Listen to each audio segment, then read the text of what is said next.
RJ, you hit a three. You guys went up 23-21. They closed the half 28-10. Was that stretch maybe a low point, given the fact of what you guys have been through? And we talked about playing with desperation, even if you weren't desperate the other day, and that's how you were able to win that game. Yeah. Was that stretch maybe a low point? Yeah, that was a huge stretch for us and for them. For us to just to capitalize off of and kind of just build off of that lead, and we didn't do that. I think we had a lot of turnovers, but it wasn't just the offensive end; it was more defensively. We just couldn't get stops. We just kept going in the post and spreading out the defense, and they was able to find open threes and different back cuts that led to them to making that lead, and we just couldn't capitalize off of that. And basketball's a game of runs, but it's also about getting stops, and we weren't able to get stops during that run. So what's your thought process going through that run? It took about 9 minutes. Is there a level of frustration that, my God, here we go, this is happening against a good team again? Yeah, 100%.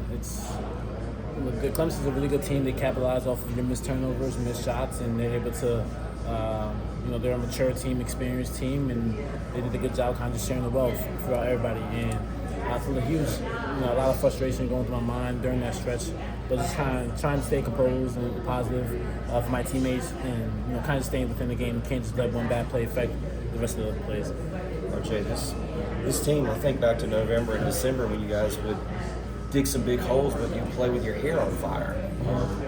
Do you feel like this team has lost its fight in some ways? No, I don't think so. I just think they were the better team tonight. They were the more hungry team, and they played like they wanted more than us. And I'm not going to sit here and say that we lost our fight, because we did show fight throughout the rest of the game. It has to be consistent, and that's just the frustrating part about it, that you just can't get over that hump and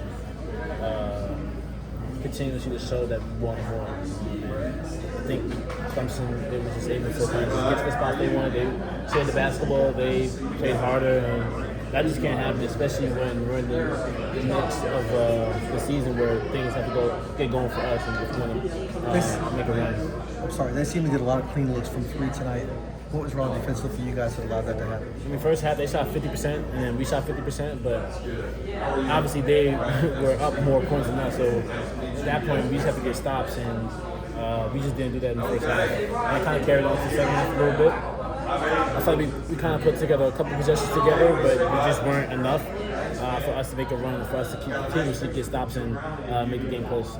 What are your emotions as you see the NCAA chances really starting to diminish at this point?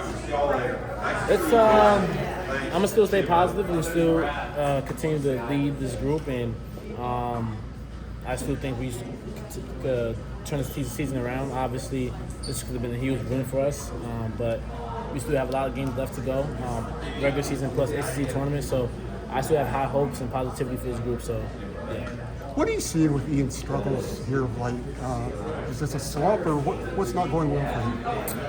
I just think this is more. He's a really great player. I just think he's trying to find his groove and rhythm a little bit. I think teams are just playing him in a little bit differently now. So, but he'll find his groove. We'll help him find his groove. I guess one of the ways you feel you can kind of get him, because obviously you've seen his scoring kind of lift you at times. What are some ways you think you guys can either get him more looks or just get him more comfortable? I just think, well, for us, we live off of transition, and he did a good job of kind of getting his buckets off of transition. So we as a collective group has to get some more stops. That way we could run in transition. That way we could play our game and just kind of just shoot the open ones a little bit. I think I talked to him during the game. He had a couple of good shots that he shot and just happened not to go in. So one thing about him, he's a confident kid, and I know he's going to continue to keep shooting because that's what we need. So he'll be good though. Thanks, RJ.